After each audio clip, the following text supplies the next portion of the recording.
Winning a gold medal, shining their country, and holding their flag up and running around the stadium, isn't it the most beautiful thing for the athletes? As mentioned, the average life length of an athlete is 55 years old. They have lived up to win a golden medal. Hello, ladies and gentlemen. My name is Mary Kim, and I am the government deputy leader. The government side has stated two main points supporting the act of allowing steroids and other performance-enhancing drugs in the Olympics. Our Prime Minister has mentioned about the freedom of choice and the happiness of the athletes. Now that I have reviewed the government side's two previous main points, I would like to start off by refuting against our opposition team. The opposition team has said that steroids and other performance-enhancing drugs is very bad for our health. They said that there has been a lot of athletes who had died because of injecting drugs into their bodies. However, we believe that even before they have injected the drugs into their body has been already polluted by all the other kinds of things such as air pollution, which is true. So we cannot always say that drug is the only reason why these athletes die. Yes. Are you saying that just because there are a lot of air pollution in the society, the damage of air pollution will be much severe than taking steroids and other PEDs?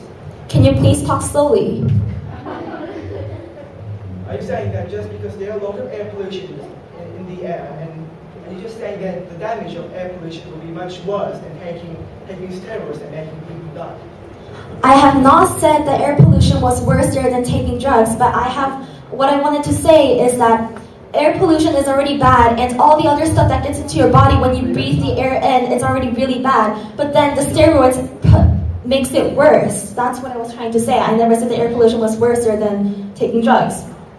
And our Prime Minister has also said that it was unfair because there would be a huge gap between the rich countries and the poor countries. They have given an example of how drugs, steroids, they're very expensive, so only the rich countries can afford it, and the poor countries cannot afford it, which makes the rich countries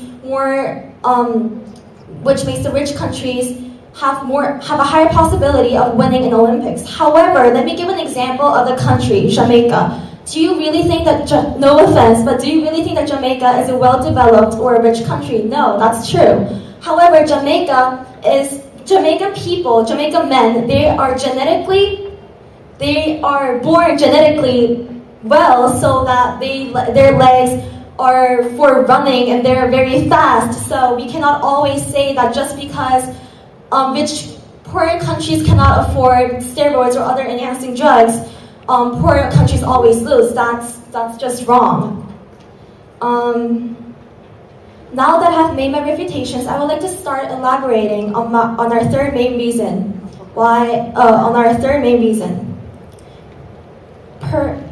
Even with a small amount of apply, the ability of muscle increases about 15% to 20%.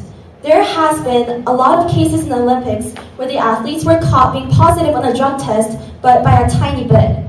A cyclist took only a bit of the drug, but affected his body as if he took 2 times the amount. Small amounts of injection can't do any harm. Before people actually started to use them illegally as drugs, it has been scientifically proven, it is a fact, that they were used to treat kidney diseases and blood cell cancers and other types of heart diseases. However, it's just that these athletes were being smart and are using these drugs to make themselves run faster or be better at their sport profession. Also, the reason why people say that this is dangerous is because of people who have died of heart attacks and turned out that it was because of PED, as in performance-enhancing drugs. However, the heart problems and cancers can occur only when a large amount of drug is put in, which makes the consistency of the blood to thicken. But this isn't the case. As I have mentioned earlier, even the small amount of apply by injecting the drug into athlete's body can affect as if they have injected 2 times. No, thank you, sir. Yes. So this isn't the case. A small, tiny amount of PED can change the future and the dream of the athlete without any major health risks.